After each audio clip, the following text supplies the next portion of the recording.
"You have 48 hours to get out of this house," my daughter-in-law said right in front of my son. I didn't argue. I didn't cry. I just nodded and walked away like I'd already lost. But an hour later, when she finally got into the safe, my phone wouldn't stop ringing. "Don't do this. The lawyer. The paperwork. Please."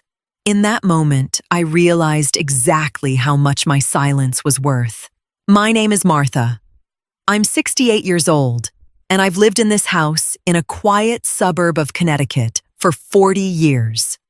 When my daughter-in-law, Brooke, told me I had exactly 2 days to move out of the home, my late husband and I built brick by brick. I didn't scream.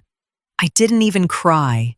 I just stood in the kitchen doorway, hands wrapped tight around my coffee mug, watching her. Brooke spoke with that soft, artificially sweet voice she used whenever she wanted to be especially cruel while pretending to be reasonable. My son Caleb stood next to her, staring at his shoes like the decision had already been notarized. Brooke explained that the house was too much for a woman living alone. She told me I was being selfish by hogging the space while she and Caleb needed to plan for a modern future. Then came the deadline. Friday. 2 days. Pack your personal junk, leave the keys, and don't make a scene. They wanted a fight. They were waiting for tears, for begging for some desperate argument they could use later to prove I was old, unstable, and ungrateful. But I knew something they didn't. I knew what was in the wall, safe upstairs. I knew why my husband had seemed so at peace in his final weeks. And I knew that the look on their faces when they opened that safe, believing they'd already won, would be worth every second of my silence. So I just nodded, once, said a simple, "Fine," and walked away like a woman who'd lost everything. Behind me, I heard Brooke's quiet, triumphant little laugh. The whole house seemed to hold its breath, waiting for the fallout. But when Brooke started blowing up my phone just an hour later, her voice shaking with panic, it was already too late. Before I tell you what was in that safe, you have to understand how it got to this point. My home had always been a place for family. After my husband passed away 2 years ago, I invited Caleb and Brooke to move into the upper floor. I thought family looked out for each other. But Brooke didn't see a home.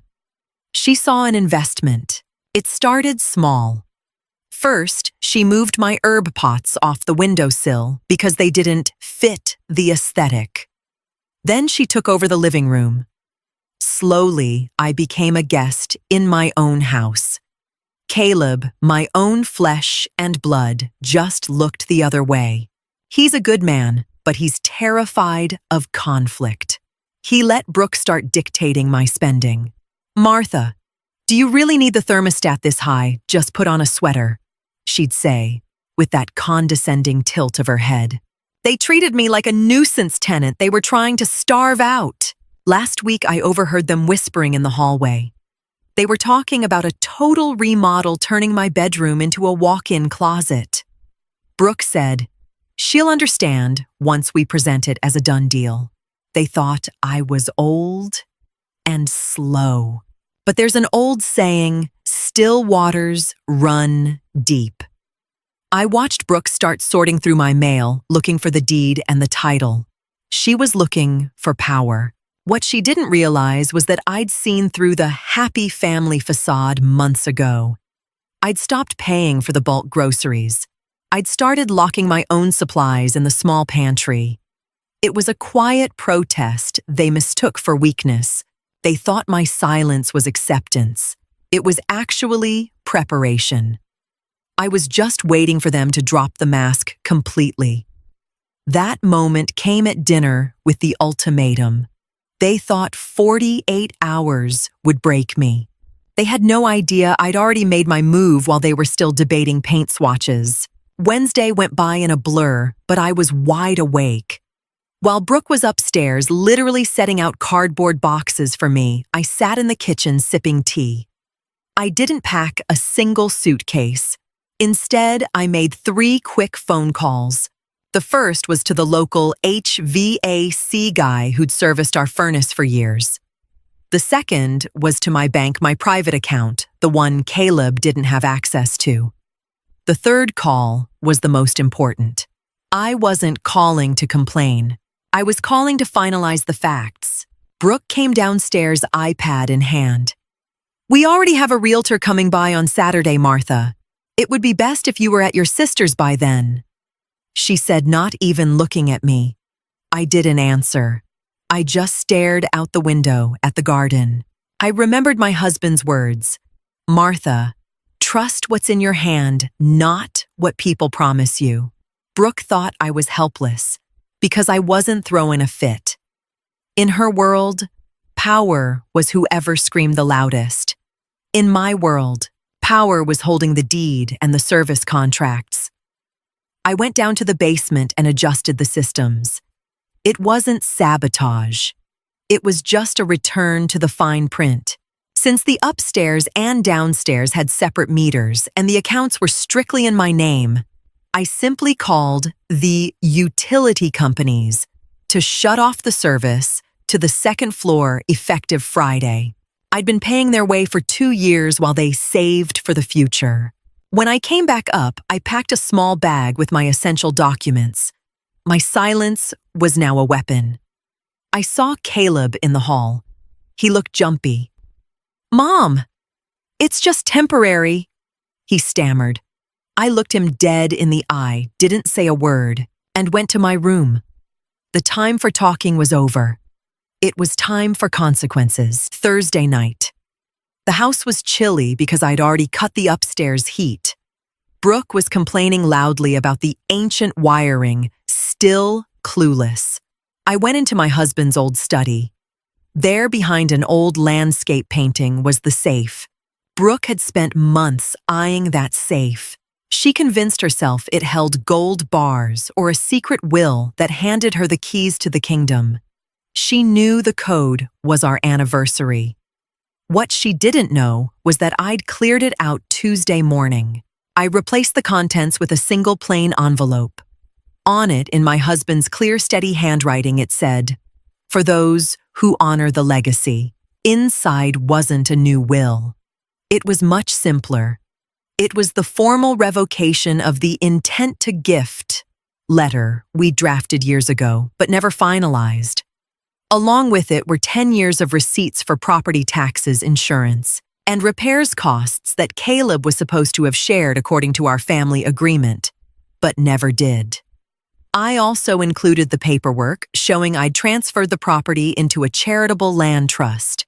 The house was now protected as a historical landmark with a life estate clause that guaranteed I live there until the day I die. I wasn't leaving the house to my kids. I was giving it to people who actually valued it. The safe was a time bomb. I swung the heavy steel door shut and moved the painting back. As I left the room, I ran into Brooke. She gave me a smug smile. "Got your bags packed, Martha? Tomorrow's the big day." I nodded calmly. "Yes, Brooke. Tomorrow, everything will be settled." I didn't feel angry anymore, just a deep sense of relief. I had taken control back not by fighting, but by being the legal owner who fulfilled her duties while they only obsessed over their rights. I went to bed and slept better than I had in years. Friday, 5 p.m. The deadline was up. Brooke and Caleb were standing in the foyer like they were ready to physically escort me to the curb. They'd even rented a small U-Haul for my furniture. Brooke held out her hand. "The keys, Martha, and the code for the safe. We need to get the paperwork ready for the realtor tomorrow." I reached into my purse, but I didn't pull out my house keys. I pulled out a small notepad. I gave them the code. "Everything you need to know about this house is up there," I said. My voice was so steady that Caleb actually flinched. For the first time, he looked like he realized something was very wrong. Brooke sprinted up the stairs, Caleb trailing behind her. I stayed in the kitchen and put the kettle on for tea. The house was dead silent until I heard the thud of the heavy safe door opening. Then silence again. 1 minute, 2 minutes. There were no cheers about finding gold, just the rustle of paper. Then I heard Brooke's voice, and the sweetness was gone. It was a screech. "What is this?" Caleb read this. "She can't do this." They practically fell down the stairs. Brooke stormed into the kitchen, the envelope shaking in her hand. Her face was blotchy and red. "You gave the house away to a trust." "Are you insane?" I turned around slowly. "I secured the house, Brooke, just like you wanted. It's being professionally managed now. You have 48 hours to get your things out of the upstairs. Since you aren't legal tenants and I'm officially revoking your permission to occupy, the legal process is actually quite simple." Caleb stared at me shell-shocked. "Mom, why?" I looked at him without an ounce of bitterness. "Because you stood by and watched her try to throw me out of my own life, Caleb. And because a house is for people who want to live in it, not for people who want to sell it before the owner is even cold." Brooke tried threats first. "We're contesting this. You're old. You don't know what you're doing. We're calling a lawyer." I took a sip of my tea. "Go ahead, Brooke. But the contract with the trust is ironclad. They have the right of first refusal, and I have the life estate. And before you ask, the electricity and water for the upstairs are scheduled to be cut off at midnight. I'm not paying for your lifestyle anymore." Caleb looked like he'd been punched. "But we don't have the money for a new place right now. We put everything into our plans." Brooke snapped at him. "Shut up, Caleb." She turned back to me. "You can't just put us on the street. We're family." "Family?" I asked quietly. "Family was the word you used when you gave me 2 days to leave my own home.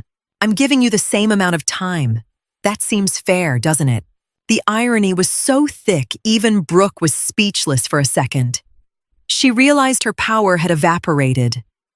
Without my money, my house, and my kindness, they were just two people with expensive tastes and no foundation. Brooke tried crying next. They weren't real tears. They were the tears of a woman who just realized she'd lost her bet. "Martha, please, let's talk. We can fix this." I stood up and put my cup in the sink. "There's nothing left to talk about. I spent 2 years waiting for you to talk with me instead of about me. Now I'm done." I walked to the front door and held it open. It was a clear gesture. They needed to leave at least for now to let the reality sink in.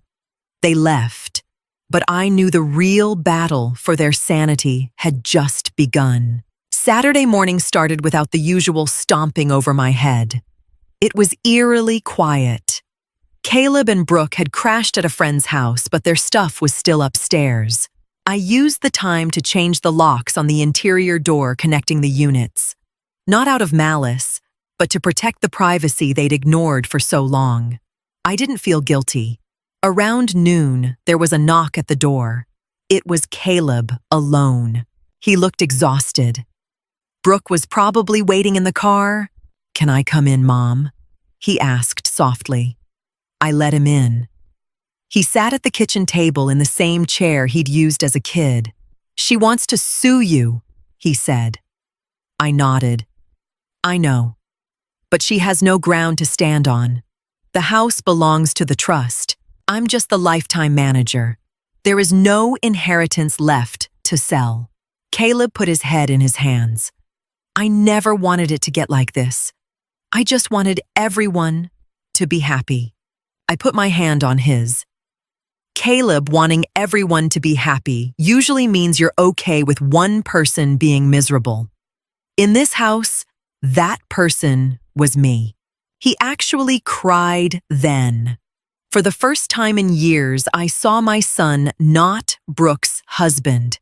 He confessed they were deep in debt. They'd been banking on the house to take out a massive equity loan to cover their credit cards. That's why the pressure. That's why the rush. The truth was ugly and pathetic. It was never about my comfort. It was about using me as a bailout. I felt bad for him, but I didn't change my mind. Pity isn't a reason to give up your home. I told him he'd always be my son, but this house was no longer their ATM. By Sunday afternoon, the phone harassment started. Brooke had clearly realized Caleb wasn't getting anywhere. She called every 5 minutes. I didn't turn the phone off. I just put it in the hallway drawer. I wanted to be in control of when I was available. When I checked an hour later, I had 24 missed calls and a flood of texts. Martha, we need to destroy those papers. Let's go to a notary. We can find a solution. Think about the grandkids we might have one day. Every message was a different angle. Greed, guilt-tripping, blackmail. One voicemail was particularly telling. Brooke was screaming, "You're ruining Caleb. If the bank finds out we don't have the house as collateral, we lose everything." There it was, the we that really meant me. She had dragged Caleb into this mess and expected me to pay the tab. I didn't delete the message, I saved it. If they ever tried to challenge my mental state, those messages would be the best evidence of their motive. I went into the garden and pruned the roses. The neighbors waved over the fence, having no clue about the drama behind my walls. For the first time in forever, I didn't feel like I was hiding a lie. I was the woman who saved her home. That evening, Caleb came back to pick up the first round of boxes. He moved them to the car in silence. Brooke didn't get out. She just stared through the windshield at the house, like it was an enemy that had defeated her. Monday morning, the day the peace was supposed to return. I watched from the upstairs window as the U-Haul pulled in again. This time, Brooke was helping. She moved mechanically, her face a mask of pure rage. They didn't say a word to each other. They lugged suitcases and bins and garment bags. It wasn't a dignified exit. It was a retreat. I didn't go out to gloat. I stayed upstairs. I wanted to give them the space to leave without me being the audience for their failure. Around noon, the truck was full. Brooke stood in the driveway one last time and looked up at my window. She knew I was there. She didn't wave. She just glared with a look that promised she wasn't done. Then slammed the truck door. Caleb lingered for a second. He looked up at the house where he grew up. I hoped that someday he'd realize I'd done him a bigger favor than giving him a house I'd forced him to stand on his own feet. When the truck pulled away, the house suddenly felt lighter. The energy of greed and constant monitoring was gone. I went downstairs and locked the front door. I turned the deadbolt twice. It was a familiar sound, but it felt different today. It sounded like closure. I walked through the empty upstairs. It smelled like Brooke's heavy perfume and dust. I opened all the windows to let it out. The crisp New England air rushed in, cleaning the rooms. I was alone, but I wasn't lonely. I was free. The modern future they'd planned for me had failed. My own future was just beginning. It's been 3 months since that Friday. The house in Stone Mill Point officially belongs to the trust now.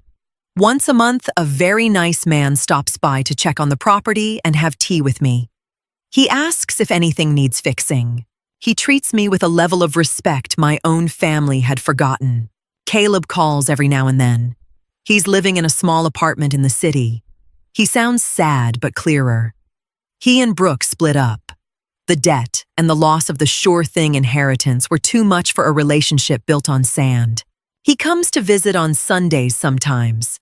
We don't talk about the safe or the contract. We talk about the weather, his new job, and the old days. I haven't seen Brooke since. She sent a message through a friend calling me a cold-hearted woman. I just smiled. If clarity and self-preservation are considered cold, then I'll take the winter. My life has a new rhythm. I decide when the heat is on who sits in my garden and where my money goes. I've learned that blood might make you related, but it isn't a hall pass for disrespect. Real family are the ones who stay when there's nothing left to take. I sit on my porch a lot now, watching the sun go down over the trees. The house is quiet, but it's a peaceful quiet. I didn't lose anything that was actually worth keeping. I just pruned the dead weight to save the tree. Whenever you hear this story, remember your boundaries are your protection. It's never too late to take the keys to your own life back into your hands. My name is Martha, and I am finally the mistress of my own home again. And that is the best feeling in the world. Sometimes you don't have to say a word, you just have to be prepared when the moment comes.